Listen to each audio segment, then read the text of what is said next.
Hi. So today's video is going to be about vaccines because this is a very pertinent subject right now to all of us. And the first segment is going to be a nice little history lesson about vaccines. And hopefully your kids are watching because there's so much gross stuff to cover. I'm going to start with something called, is it called variolation? Yeah. So we're talking like hundreds of years ago, okay? Like before, like the 10th century, okay? Like 15th century for one phase and 10th century, like long time ago. We're talking like, the people back in the day. Because, viruses and diseases and stuff have existed as long as humans have. We co-evolved together. And naturally, if a really bad one comes along, because we have investigators in our communities and scientists and doctors, we want to try and find effective cures. So this variolation was in reference to a pretty bad bug called smallpox. And if you guys are house fans, there's a really good episode about smallpox that I enjoy. So maybe you know what it is. It's really bad. It infects a lot of people. It kills. It's disgusting. You get all these like pussy oozing lesions all over you. It's not something that you want to get. And it's kind of famous because, pardon me, it's the first bug that came along that we developed a so-called vaccine against. And it started with this variolation. Now, what variolation is, and don't ask me why anyone would have done this. I'm sure it's written down somewhere, but it's been a long time since I studied the history of vaccines. Somebody one day decided that it would be a good idea to, because after a while, these crusty, oozing lesions all over your skin, they start to heal if you're lucky, which is an indication that you're going to recover successfully from the infection. And they start to scab over, if you've ever cut yourself, you know what a scab is. So imagine having like thousands of these scabs all over your body. It's pretty gross, right? So somebody decided to like scratch these scabs off somebody's arm one day, I guess, and crush them up in a mortar and pestle, like what you use to like grind up your spices. And then I'm not sure if they used a tube, but they used some kind of method for blowing these powdered scabs up the noses of. And at first, it was the elite, and then they subsequently were not getting smallpox. So having this nose-blown scab exposure did something. In order to give these people protection from the pathogen itself. Very interesting stuff. We're not talking about vaccines now, by the way. We're way before that word was even used. This is inoculation, they call it. So where are we now? So a little later on, maybe a couple hundred years, Edward Jenner, who is one in the history books as well, he noticed something about dairy farmers and milkmaids. Don't ask me why he was looking at milkmaids, but he was. And he was like a really young guy when all this went down. I mean, he was working at 13 years old. Maybe we can bring that back, right? Young minds are very, very creative. So he noticed that milkmaids who were hanging around with cows all the time, sick or not cows, were not getting smallpox as a rule, which he thought was really interesting. And he came up with an idea that perhaps it had something to do with another virus called cowpox, which is it's like chicken pox, but for cows. And humans can get it, which means, what is it called? It's a zoonotic pathogen because it passes from animals to humans. But when humans get cowpox, they don't get that sick. So he noticed, or he made an hypothesis or generated a theory that maybe these humans that were getting cowpox from the cows were inoculating themselves without knowing it against this relative of cowpox, which is smallpox. Very interesting. Now, the question was for him, I suppose, if it was me, this would have been my question. If this is happening to this subgroup of people, you know, these milkmaids, is it possible that we could just generate immunity across the board by exposing everyone to cowpox? So there was some rubbing of pus and sores and disgusting things like that happening all over again. Well, I mean, you know, blowing scabs up your nose and rubbing pus all over your arms are two different things.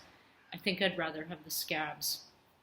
But anyway, so he developed this this theory in practice. And by the way, in back in the day, we didn't have all these these strict rules and it has to be approved by the FDA. You know, people just did stuff. I can't say that I wouldn't love to work that way, but whatever. So yeah, he rubbed some arms of milkmaid pus, and lo and behold, he was right. So slowly, the smallpox vaccine was developed and administered to, well, everyone. And that eradicated smallpox from the human community virtually. From my knowledge, there are two existing batches of smallpox left. I don't know why they're keeping them around. Probably just normal human, you know, stuff. One in Russia and one in the States. But for all intents and purposes, we don't have smallpox anymore, and it's because of this vaccination strategy that was employed. You gotta feed the machine, right? Look at that. It became clear to me yesterday. I was having a conversation with someone back on the Rock, on Facebook, you know, typing. That I'm a vegan now, and I didn't realize it because I can't get a hold of eggs. And I never ate cheese or milk, so I'm a vegan. All right. I'm not promoting veganism. I can't say anything these days. Anyway, hi, I'm back. And I'm going to be eating. I'm sorry, I need to. In this next... It's so good. For those of you looking for a recipe, it's like, I don't know what kind of beans these are. Anyone know what these are? They're like yummy, big fat beans. I cooked them with brown basmati rice, and I chopped up some avocado, some red pepper, yellow pepper, tomato. I added some vinegar, salt and pepper, and a lot of olive oil. And damn, this is good. So in this segment, I'm going to talk about the different kinds of vaccines. I mean, we have vaccines now after this whole smallpox debacle. So vaccine development has seen many uh, turns and variations throughout the centuries. Um, and eventually, like I said, I'm going to get to the coronavirus vaccine because it's the technology that they're using in order to make that vaccine it's different because it's like an evolution of the design as time is going on to make things to make the vaccine more effective or safer. Um, Actually, there are two things I want to talk about now. I want to talk about the types of vaccines, just more history background, and then I want to explain what you actually have to go through in order to get a vaccine out there because there's a lot of misinformation. And then the third part is going to be about that misinformation, bringing up the concerns that people have, and hopefully alleviating the fear that's associated with you know, potential things that are associated with vaccines that might make people go, So, without further ado, there are basically 6 kinds of vaccines right now, and this isn't my subject, so feel free to add or subtract anything that I'm saying. There are attenuated vaccines, there are inactivated vaccines, there are toxoid vaccines, there are subunit vaccines, there are conjugate vaccines, and there are DNA vaccines. I'm not going to talk about all of these because there's no need. But the first 2 I mentioned, I will explain what they are because I'm sure that everybody's read something about an attenuated vaccine. And what does that mean exactly? So an attenuated vaccine is a live vaccine. It's where the virus, or whatever you have, the material that you want to immunize against, it's cultivated under specific circumstances that reduce its virulence, which means they become unable to do harm once they enter the organism. So they're still kind of who they were, but they lost their fire. So that's an attenuated vaccine. And an example of this is, we all heard about measles, mumps, rubella because we all got them. Well, I did when I was young. And there's also, and the oral polio vaccine was also like that. And then you also may have heard of something called an inactivated vaccine. And this is different in that they take the virus or whatever they have to work with and they destroy it. They kill it.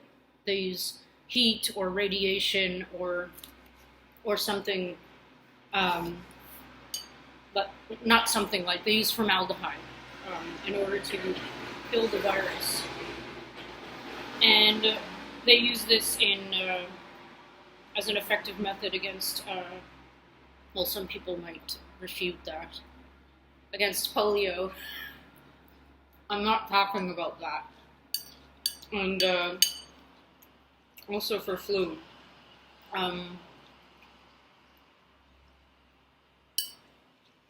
Now, aren't I casual? The last type of vaccine I want to talk about very briefly is DNA vaccine, which is created from the DNA of the infectious agent. So, I don't understand exactly how this works, so I'm going to give this a go. I think what by the way, this isn't approved yet, as far as I know. I think the concept is to extract DNA from the original infectious agent and to take out selectively certain genes that alone, once they go through their process and become, proteins, they're not going to be infectious by themselves. And they insert these onto something called a plasmid, which is a circular DNA. And you can look up plasmid. I don't want to talk about what those are right now. And then the theory is when you are introduced to this plasmid, that your body will mount an immune response every time it recognizes this piece of DNA. That's what I think is going on. I really like this idea because it sounds safe.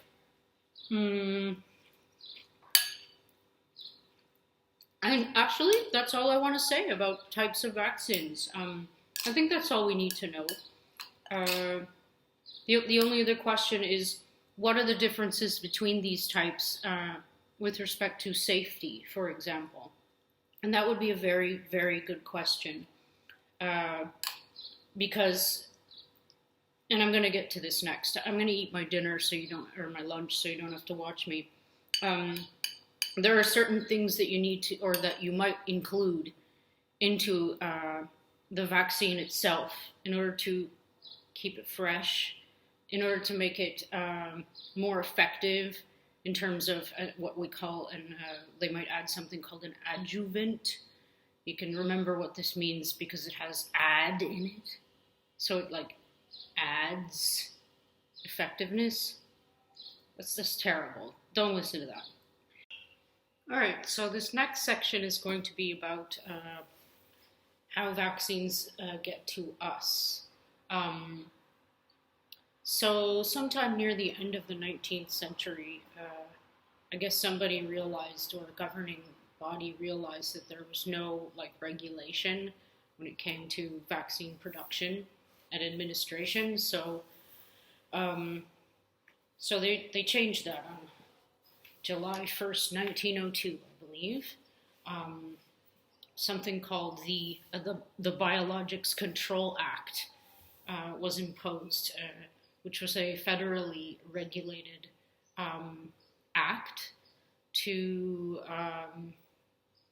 try and make the vaccines safer and to regulate them being administered to populations. Makes sense, right? You don't just want people free-for-alling something like a vaccine. Sure, that actually, the Biologics Control Act actually became the NIH, National Institutes of Health, eventually.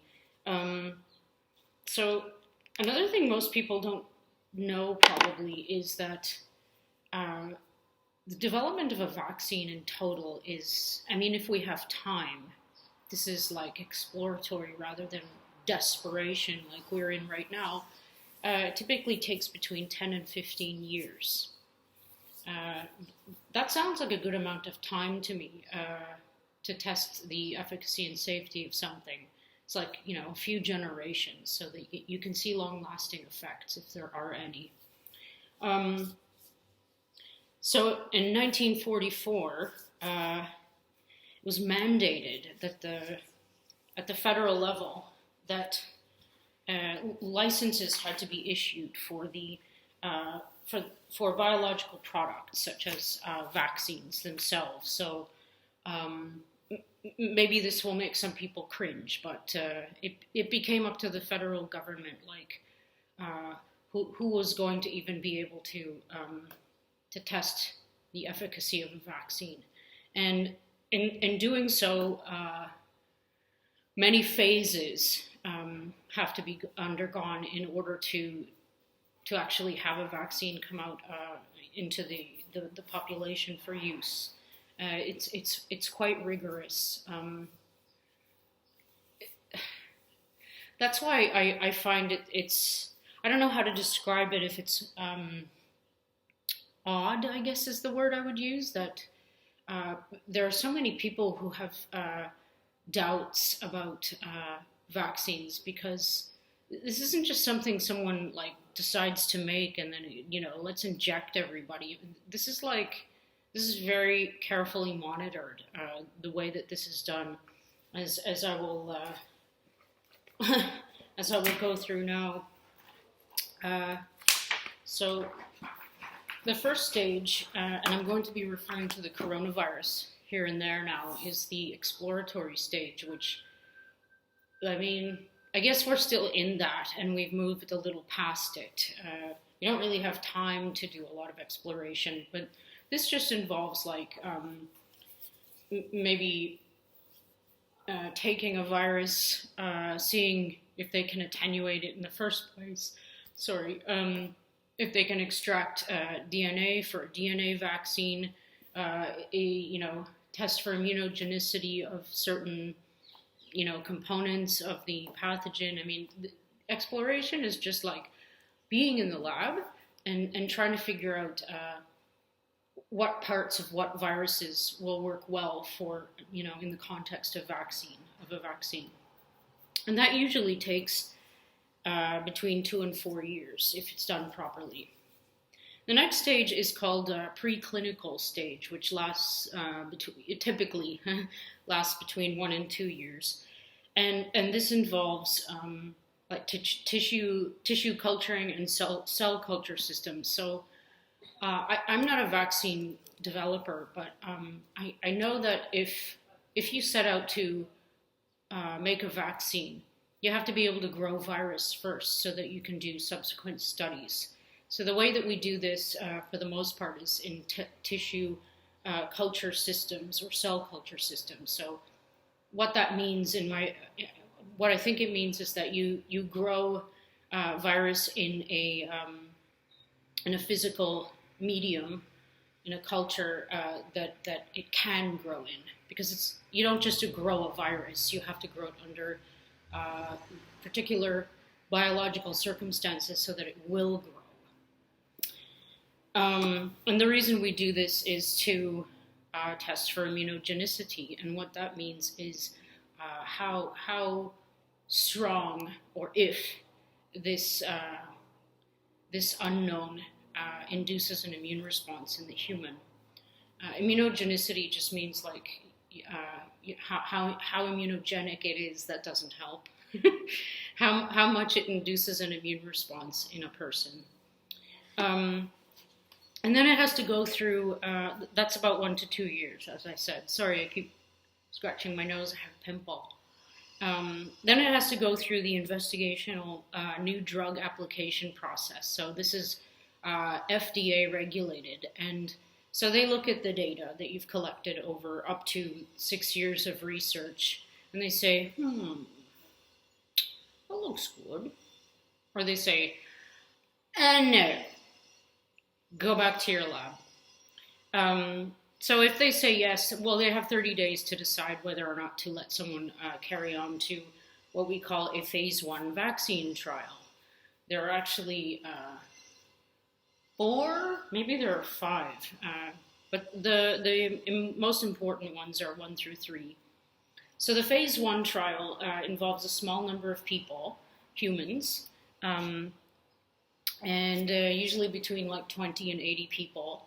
And this is for testing immunogenicity.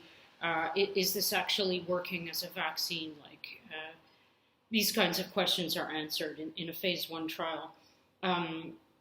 You can test the type and the extent of the immune response. That's a reflection of immunogenicity, etc. So if you get good results and approval from a phase 1 vaccine trial, then you're allowed to go to phase 2. Phase 2 vaccine trial includes a much larger group of people, maybe like thousands. And at this stage, you're also going to be testing immunogenicity, but it's going to be more about like scheduling the immunizations, like when is it a good time to do this? Do we need a booster? The method of delivery, this is also really important. Are we going to snort this? Are we going to inject it? Like these kinds of questions are answered during the phase 2 trial. And bear in mind that all of these trials are designed for one thing, and that's efficacy without harm. So all of these things have to be like ticked off along these processes. The next stage, if you get past phase 2, I have some notes here that I'm looking at that I just made, is naturally phase 3. vaccine trial, and this encompasses many, many more people, like tens of thousands. And this is what we call phase two is also randomized, which means people are collected randomly for the study. So this type of study with these much larger population base is randomized and double blind and includes placebos. So double blind means that nobody knows who got the drug and who got the no drug, like who got an injection and who didn't. And placebo is like something that doesn't induce an immunogenic response. So it's like saline or something like that. These are strictly controlled studies. The fact that you choose a lot more people, like tens of thousands, means that you're covering a wider base of types of people with maybe pre-existing conditions. This is very important if you're planning on putting this vaccine into like millions of people, because you want to be able to capture everybody, including the outliers. So an outlier is just like an exceptional person, like maybe somebody has like 3 different autoimmune conditions at once. So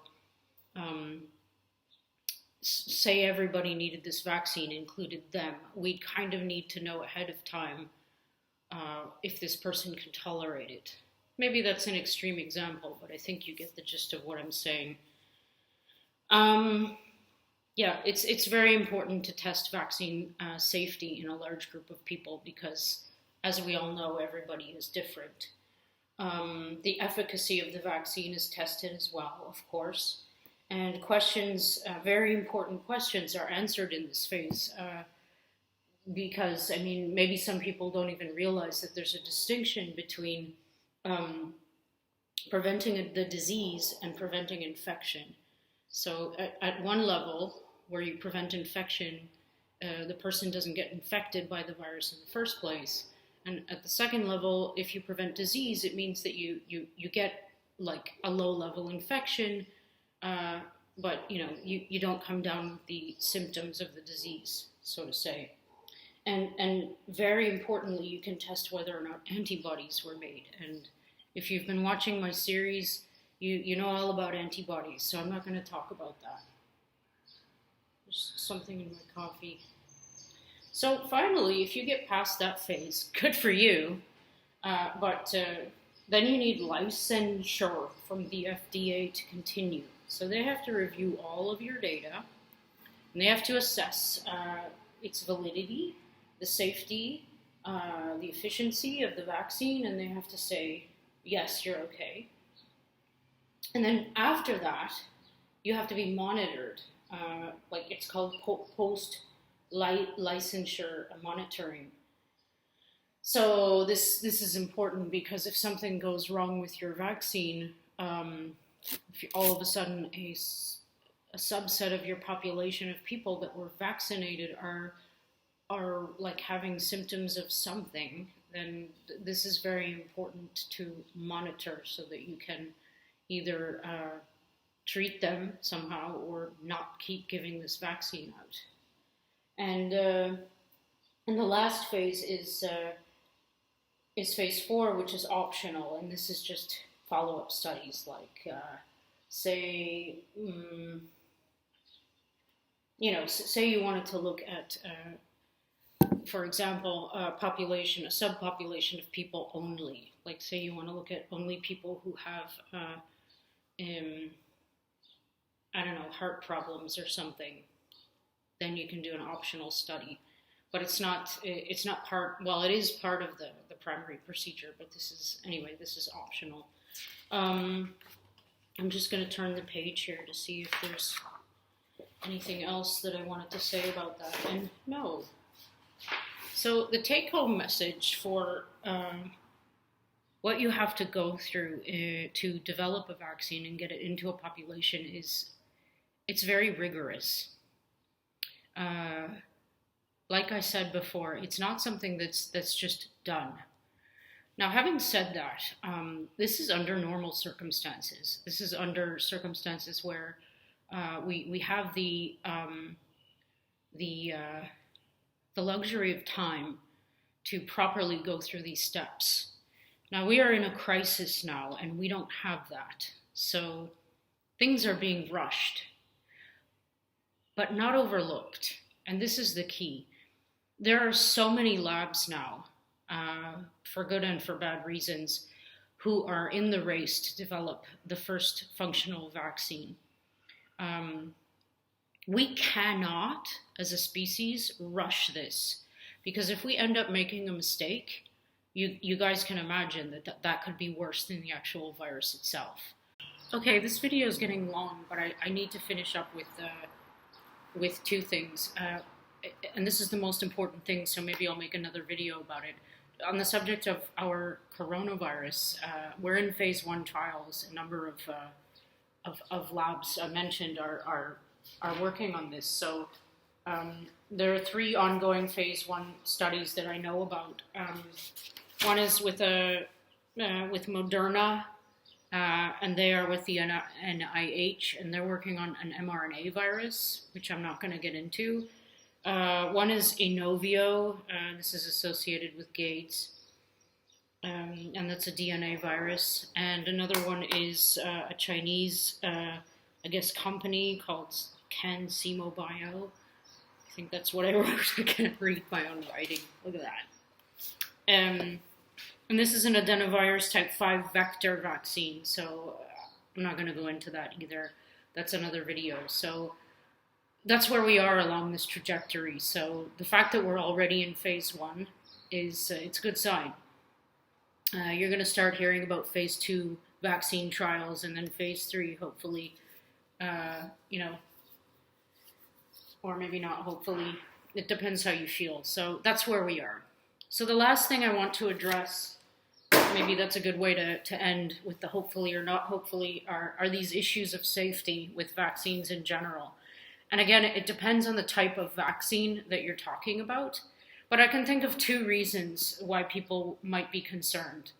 And that's preservative agents and, sorry, I'm cutting in a section, and adjuvants in the form of aluminum. So an adjuvant is just something they add to a vaccine in order to make it more effective. The immune system recognizes this adjuvant and responds more aggressively. So it's a way to make the vaccine more effective immunologically. Now, I don't think people have to worry too much about the preservative. It's called thiomersal or thimerosal, and actually this used to be in lens solution as well. I remember when I was growing up, I used to see thimerosal free on Mom's lens bottle, and I was like, okay. I didn't realize that actually meant something important.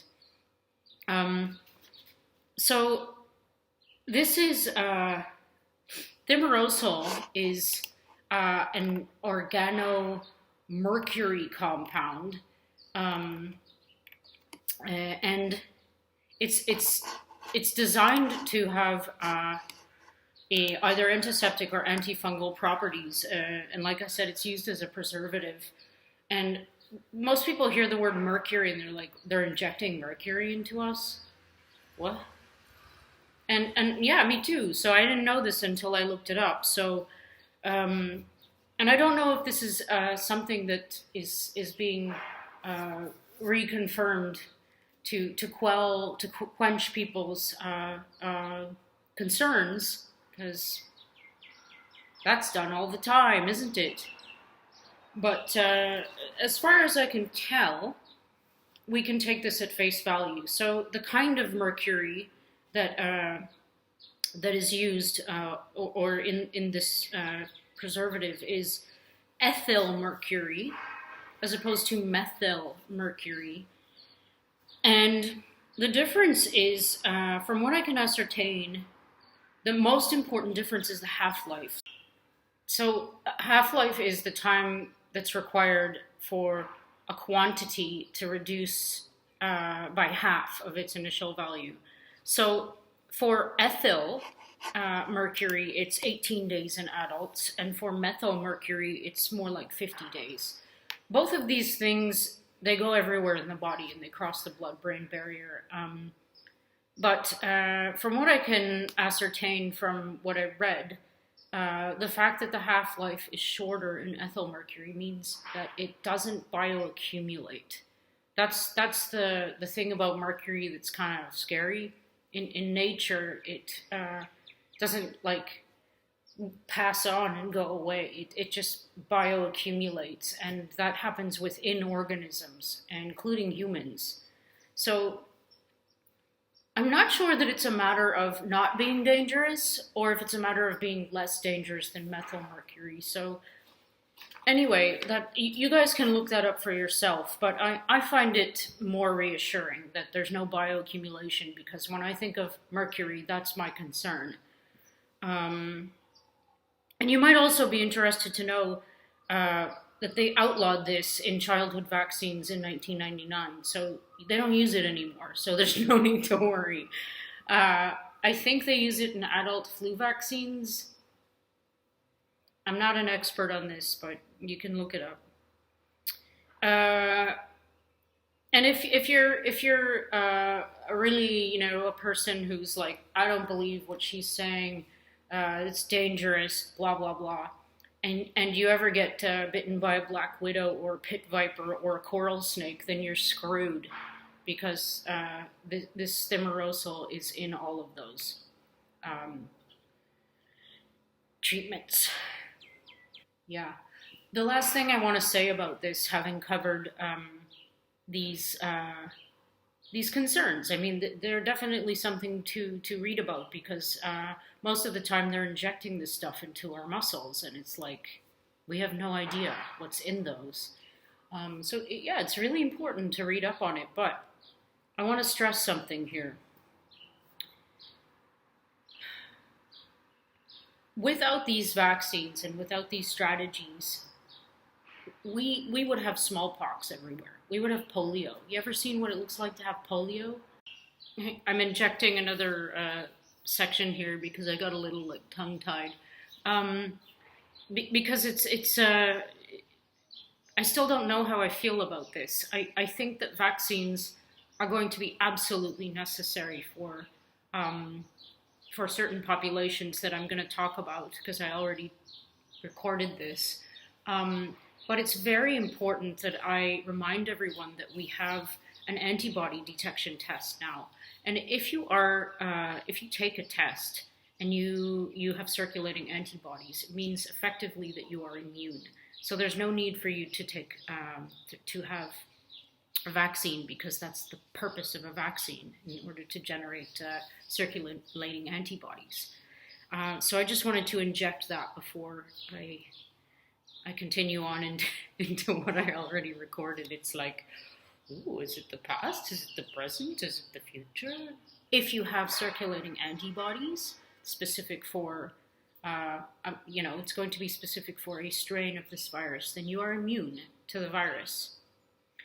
You won't need to get vaccinated in that case. So this is also something people need to realize, because these tests exist now, and in no time at all, they're going to be everywhere. And I dare say that it's going to replace the PCR viral detection test, because it's faster, probably way cheaper, and every single person has to get this done, because the data set alone that will accumulate from that will be mind-blowingly helpful. Imagine right now, today, every single person got an antibody test, and we know that we found out by analyzing the data that all of the people who reported having no symptoms at all, didn't even know they had it, were all women. This is an exaggeration, but you get what I'm saying, like, valuable data and information. And the reason why that's important is because we still don't know where this virus is going to go. We don't know if it's going to mutate. And on that subject, the way that it's mutating now is it may mean that if somebody has gone through the process of being infected, mounting an immune response, having antibodies now, they're immune to that strain, it doesn't necessarily mean that they're going to have immunity toward another strain, which may be much more virologically distinct. These are things we don't know yet. So the only thing that we can do is we can use what we've learned from the past and apply it today. We need to develop a vaccine in case for our high-risk groups, like our elderly, like for the future. We're thinking in the future now. That's what vaccines are going to be valuable for. So anyway, that's vaccines. I'm not going to say anything else. I really hope that I answered some questions and cleared some things up. I learned a lot. I mean, crash course is not the word to describe what I guess we're all going through. But yeah, if you want reliable sources of information, go look at the actual vaccine phase trial data. You can just go onto your Gov site and look at this stuff. It's all there. They let you look at it all. Do that. Don't look at. This is going to sound funny, but don't look at Facebook. I know that's where you're watching me from, probably, but go into the sources. Go into the sources. Go look at not only the peer-reviewed articles. Go into the preprint stuff. You never know what you're going to find there that maybe might disappear. I'm serious. I'm ending this video now. It's been a long one. Everybody take care. I don't know what's going on here in where I'm living now. All I know is today I saw cops everywhere on motorcycles. I passed by a good friend of mine who I worked with in my research lab, and he was carrying his army boots, and I was like, "How are you doing?" From a distance, of course. I was on my walk, and he looked so forlorn, and he said, "I don't know, I got drafted." So I don't know what that means in Israel, because I didn't grow up here. I didn't do army. I don't know what that means. And I can only imagine from being told that there are tanks rolling through some U.S. cities now that it means that they're going to start imposing some kind of,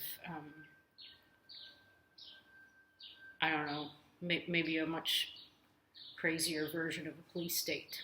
Don't mean to be so but yeah, it's on my mind. So, yeah, take care of yourselves, stay aware, listen to what the authorities are saying. You guys probably look at my Facebook posts. If something is up, I have no problem saying stuff about anything. Like if I suspect that someone is doing something or is up to no good, and say something. That was kind of cryptic, but anyway, let's end with a smile. Take care of yourselves. I hope that most of you get through this without without anything happening except exploring your inner world and your families and getting more fresh air. All right. No, that wasn't too bad. I was really fearing making this vaccine video.